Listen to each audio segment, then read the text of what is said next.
నందనార్రని ఒక భక్తుడు.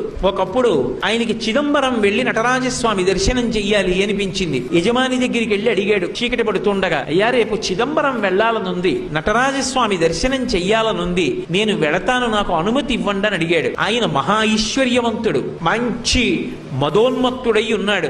ఎందుకు పంపించాలి పాలేరుని, వీడితో పని చేయించాలి తప్పనుకున్నాడు. తప్పకుండా వెళ్ళు. ఆ ఒక్క మాటే వినపడింది నందనారికి. సంతోషపడిపోయాడు. ఆయన అన్నాడు, ఇవాళ రాత్రి మనకున్నటువంటి 500 ఎకరాల పొలాన్ని నాగలి పట్టి దున్ని, విత్తనాలు చల్లి, పంట పండించేయి, కోత కోసేయి, గడ్డి తీసుకెళ్లి వాము వేసేయి, ధాన్యాన్ని అంతటినీ కూడా దులిపేయి, ధాన్యాన్ని బస్తాలకు ఎత్తేయి, ధాన్యాగారాలకి తీసుకురా, అంతా కూడా శుభ్రంగా సంరక్షణ చేయి, పంట పొలంలో మళ్ళీ ఎక్కడా ఒక్క గడ్డి పరక లేకుండా తీసేయి, చిదంబరం వెళ్ళిపో అన్నాడు. ఆయనకి ఇవన్నీ వినపడలేదు, ముందు వెళ్ళిపో అన్న మాట వినపడింది. సంతోషపడిపోయాడు. తర్వాత ఇవన్నీ వినపడ్డాయి. అలాగే అన్నాడు, వెళ్ళిపో అన్నాడు కదా అన్న సంతోషంలో గబగబా పొలానికి పరిగెత్తుకొచ్చాడు. కటిక చీకటి, రాత్రి 7-8 అవుతోంది. తెల్లవారేటప్పటికి చిదంబరం వెళ్లాలని కోరిక. రాత్రంతా నడిస్తే కానీ చిదంబరం వెళ్ళలేడు. అవుతుందా?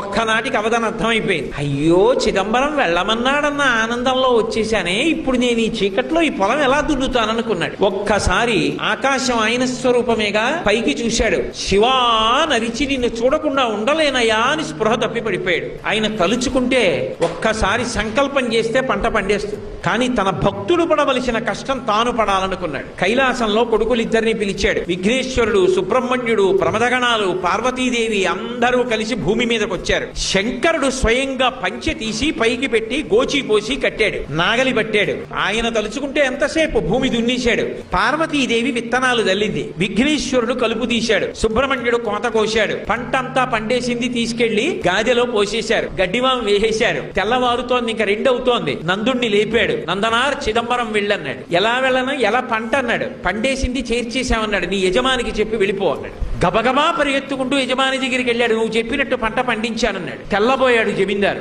లేచి వచ్చి చూశాడు, గాదెలో పంట ఉంది, గడ్డివా ఉంది, అన్నీ ఉన్నాయి. అర్థమైంది శివానుగ్రహం అంటే ఏమిటో. నందనార్ కాళ్ల మీద పడ్డాడు. నీ భక్తి నాకు అర్థమైంది నందుడా, వెళ్ళిపో చిదంబరానికి, నేను కూడా మారిపోయాను, ఇక పైన ఇలా ప్రవర్తించనన్నాడు. చిదంబరం వెళ్ళాడు. అర్చకులు ఆయన పట్ల చాలా కఠినంగా ప్రవర్తించారు. అగ్నిలో ప్రవేశించు, నీకు దేవాలయ ప్రవేశం చేయిస్తా ఉన్నారు. అగ్నిహోత్రాన్ని రగలిస్తే శివుడికి నమస్కారం చేసి అగ్నిలోకి వెళ్ళాడు. అగ్నిహోత్రం పుష్పమాలయ్యి ఆయన మెడలో పడింది. శంకరుడి దగ్గరికి వెళ్లి నటరాజస్వామిని చూస్తూ ఆనందపడిపోయాడు. ఆ సంతోషంలో చూస్తుండగా నందునిలో ఉన్న తేజస్సు వెళ్లి నటరాజస్వామి ఎందు ఐక్యం అయిపోయింది.